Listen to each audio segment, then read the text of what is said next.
જય સિયારામ, જય જલારામ. મિત્રો, વાત કરી છે આપણા સૌરાષ્ટ્રની ધરતીના એક એવા સંત કે જેનો નિયમ છે કે જ્યાં ટુકડો ત્યાં હરી ઠુકરો, દેને કો ટુકડા વલ્લાવટ લેને કો હરી નામ. એવા જલારામ બાપાની આપણે આજના વિડીયોમાં સંપૂર્ણ માહિતી આપીશું. વિડીયોમાં તમે છેલ્લે સુધી બનાવ્યો છે કે હું તમને જલારામ બાપા વિશેની સંપૂર્ણ માહિતી આ વિડીયોમાં કેવા જઈ રહેલું છે. ચેનલ સબસ્ક્રાઇબ ન કરી નાખો. મિત્રો, વીરપુર કે રાજકોટના ગોંડલથી આગળ આવેલું વીરપુર ગામ કે જ્યાં પૂજ્ય સંત શ્રી જલારામ બાપાનો જન્મ થયો હતો. એવા સંત કે જ્યાં અન્ન ક્ષેત્ર ચાલી રહ્યું છે અને એ પણ વિશ્વનું એક એવું અન્ન ક્ષેત્ર કે જે એક પણ રૂપિયો લીધા વગર ચાલે છે. ત્યાં કોઈ દાન પેટી મૂકવામાં આવેલી હતી. એવા મંદિરના એવા જલિયાણની તમને આજે મારે વાત કરવી છે. મિત્રો, વાત કરીએ જલારામ બાપા કે કહેવાય છે કે એમનો જન્મ એ વિક્રમ સંવત 1856 અને 4 નવેમ્બર 1799 એટલે કે કારતક સુદ ને સાતમના દિવસે એમનો જન્મ વીરપુર ખાતે થયો હતો. અને તેમના માતાનું નામ એ રાજબાઈ માતા હતું અને તેમના પિતાનું નામ પ્રધાન ઠક્કર હતું.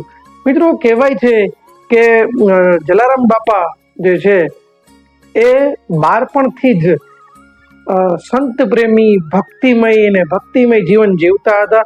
તેના પિતા પ્રધાનજી તેમને પોતાના વ્યવસાયમાં અને અભ્યાસ કરવા માંગતા હતા, પણ એનો જીવડો તો સાધુ સંતોમાં અને સેવામાં મોહિત હતો. તેઓ ભણતર ને બધું છોડીને આસપાસ આવતા જે પણ સાધુ દેખાતા તેને પકડીને પોતાના ઘરે લઈ જતા હતા અને તેઓ આ જ રીતે પોતાનો એ બાળપણ તેમને વિતાવ્યું. સેવામાં જ તેમનું બાળપણ વીત્યું. અને મિત્રો, કહેવાય છે કે 16 વર્ષની ઉંમરમાં એટલે કે 1816માં તેના લગ્ન થયા હતા. આટકોટના પ્રાગજીભાઈના દીકરી માતા વીરબાઈ સાથે તેમના લગ્ન થયા હતા. પરંતુ તેમનું જીવન સંતમય જીવન હતું, એટલે કે તે લગ્ન જીવનનું જીવન હોતા માંગતા, પણ સાથે વીરબાઈ માતાજી પણ તેની જેમ જ સાધુ અને ધાર્મિક હતા, ભક્તિભાવવાળા હતા. એટલે તેમને પણ તે જ રીતે વિચાર્યું કે જીવન આપણે લોકોની સેવાથી જ વિતાવવું છે. અને 18 વર્ષની વયે આપણા ગુજરાતના ફતેપુર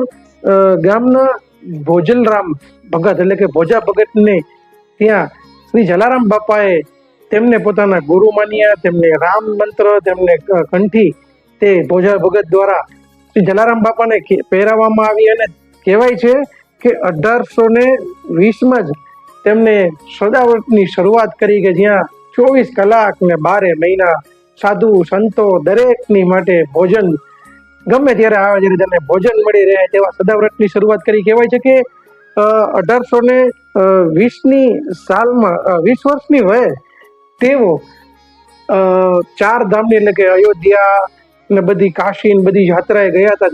તેમની સાથે તેમના પત્ની વીરબાઈ માતાજી પણ ગયા હતા. કહેવાય છે કે તે પોતાના જે ભક્તિ ભાવને તે કરી રહ્યા હતા ત્યારે તે એક સાધુ આવે છે અને તેમને શ્રી રામ ભગવાનની મૂર્તિ અર્પણ કરે છે અને કહે છે કે હનુમાનજી મહારાજ સાક્ષાત તમને દર્શન આપશે. અને રામ ભગવાનની મૂર્તિ જલારામ બાપા સ્થાપિત કરે છે. અને કહેવાય છે કે થોડા દિવસો પછી ત્યાં સ્વયંભૂ હનુમાનજી ત્યાં પ્રકટ થાય છે અને તેમની રામ ભગવાનની સાથે તેમની મૂર્તિ અને તેમજ સમગ્ર રામ ભગવાનની રામ દરબારની આખી મૂર્તિની સ્થાપના એ જલારામ બાપા દ્વારા કરવામાં આવે છે. અને કહેવાય છે કે તેમની પાસે અક્ષર પાત્ર રહેલા છે કે એવા ચમત્કારિક પાત્રો જે રહેલા છે કે જેના કારણે ત્યાં અન્નના ભંડારો એ ખૂટતા નથી. અને મિત્રો, સંતો થવું પણ એટલું સહેલું પણ નથી. કહેવાય છે ને કે એક વખત ભગવાન એ પોતે સાધુનો રૂપ ધારણ કરીને જલારામ બાપા પાસે આવે છે અને તેની સેવા કરવા માટે તેના પત્નીની માંગણી કરે છે. એટલે કે વીરબાઈની માંગણી કરે છે કે મારે સેવા કરવા માટે તારા પત્ની જરૂર છે. ત્યારે જલારામ બાપા વીરબાઈ માતા સાથે વાત કરે છે અને વીરબાઈ માતા તેમની સાથે તેમની સેવામાં જવા માટે તૈયાર થઈ જાય છે. અને મિત્રો, વિચાર કરો કે પોતાના પત્નીનું પણ દાન કરી દે એ જલારામ બાપા. અને કહેવાય છે કે સંતની સાથે જ્યારે વીરબાઈ માતા જંગલમાં થોડે સુધી જાય છે ત્યારે તેને ત્યાં રોકાવાનું કહે છે કે અહીં ઉભા રહો, હું હમણાં આવું. સારી વાર થઈ જાય છે, સંત પાછા નથી આવતા. અને ત્યારે આકાશવાણી થાય છે કે મેં બસ તમારા પતિ પત્નીની આ સેવા અને ચકાસી હતી અને માપી હતી, પરીક્ષા લીધી હતી અને તમે એમાં પાસ થયા.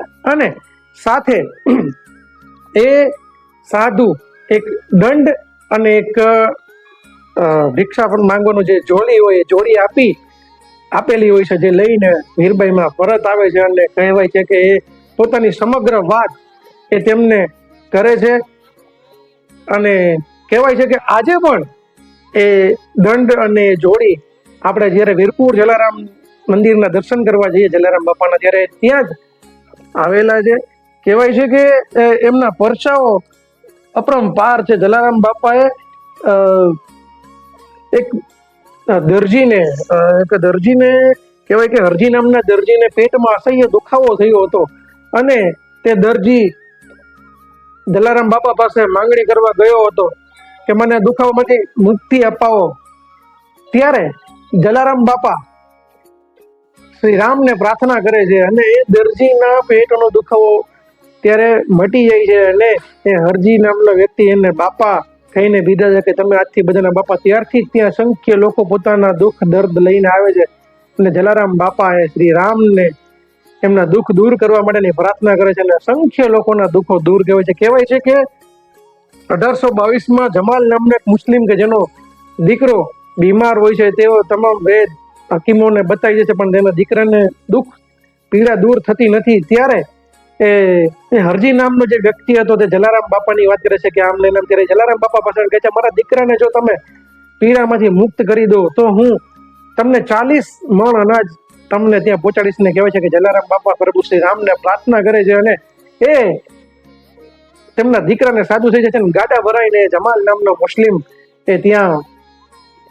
પોતાનું અન્નદાન છે તે કરી જાય છે. અને મિત્રો એવી જ રીતે 3 મુસ્લિમો ત્યાં પ્રસાદ લેવાલા આવેલા હોય છે અને તેમની પાસે મરેલા કબૂતરો હોય છે. જલારામ બાપાને ખબર પડી જાય છે અને એવો પણ એક ચમત્કાર ત્યાં થયેલો કહેવાય છે કે જ્યારે જલારામ બાપા કહે છે કે આમાં શું છે, ત્યારે સંકોચ કહેતા કે આમાં કબૂતરો છે. ત્યારે જે જલારામ મરેલા કબૂતરો હોય છે પણ જલારામ બાપા જ્યારે એ બેગ ખોલાવે છે, દફતર ખોલાવે છે, ત્યારે કબૂતરો અંદરથી જીવિત નીકળે છે. મિત્રો એવો પરચો જલારામ બાપા ત્યાં પૂરે છે. અસંખ્ય પરચાઓ જલારામ બાપા ત્યાં પૂરેલા છે. અને કહેવાય છે કે જલારામ બાપાને એક દીકરી હતી જેમનું નામ હતું જમનાભાઈ. અને જમનાભાઈના દીકરા એટલે કે હરિરામ જે છે તે તેમના વારસદાર તરીકે તેમને નિમણૂક કરવામાં આવે છે. અને મિત્રો આજ સુધી પણ ત્યાં 1 રૂપિયાનું દાન લેવામાં અન્ય ક્ષેત્ર ચાલુ છે. અને દુખિયાના બેલી જલારામ બાપા છે. ખાસ કરીને કહેવાય કે ત્યારે વિક્રમ સંવત ઈસવીસન 1935 1880 કારતક વદ નોમના દિવસે વીરબાઈ માતાજી જે છે એ પોતાના દેહનો ત્યાગ કરી અને સૃષ્ટિ છોડીને વીરગત એટલે કે શ્રી રામચરણ પામે છે. અને ત્યારબાદ મિત્રો કહેવાય છે કે 23 ફેબ્રુઆરી 1881 વિક્રમ સંવત 1937 મહાવદ દસમ ને બુધવારના દિવસે આપણા એવા જલારામ એટલે કે વીર જલિયાણ એ ભજન ગાતા ગાતા એ શ્રી રામચરણ પામે છે અને આપણી વચ્ચેથી વિદાય લે છે. પરંતુ મિત્રો આટલા વર્ષો વીતી ગયા પછી પણ જલારામ બાપા એની જગ્યા, એના પરચા એ અપરંપાર છે. આજે પણ તમે ગમે ત્યારે જાઓ અને દિલથી જે તમે પ્રાર્થના કરો તમારી મનોકામના પૂર્ણ થાય છે. એવા વીરપુરના સંત જલારામ બાપા કે જેના મંદિરો ફક્ત ભારતમાં નહીં પણ વિદેશોમાં પણ આવેલા છે. અને તેમની જયંતિ જે કારતક સુદ સાતમના દિવસે આવે ત્યારે ઠેક ઠેકાણે પ્રસાદોનું આયોજન હોય છે. વીરપુરમાં મેળો ભરાય છે અને ભવ્ય ત્યાં પ્રસાદના આયોજનો દરેક જગ્યાએ થતા હોય છે. અને કહેવાય છે કે ખાસ તેમની પ્રિય એટલે કે ખીચડી પ્રસાદની કટી ખીચડીના પ્રસાદની ખાસ તેમના વિશેષતા રહેલી છે. તો મિત્રો આ હતી જલારામ બાપાની વાત. મેં મારા રીતે જાણવાની કોશિશ કરી. કદાચ મારી ક્યાંક કોઈ બી વસ્તુમાં ભૂલ થઈ ગઈ તો આપ મારા વડીલો છો, આપ મને જણાવી શકો છો.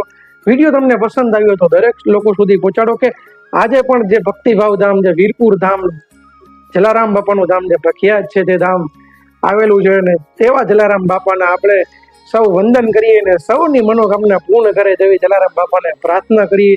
તો બસ મળીશું આવા વિડીયો સાથે. જો ચેનલને સબસ્ક્રાઈબ ન કરી તો કરી નાખજો, વિડીયો શેર કરી નાખજો, કમેન્ટમાં લખજો તમને મારા વિડીયો કેવા લાગે છે. મળીશું આવા વિડીયો સાથે. ત્યાંથી સૌને જય શ્રી રામ, જય જલારામ.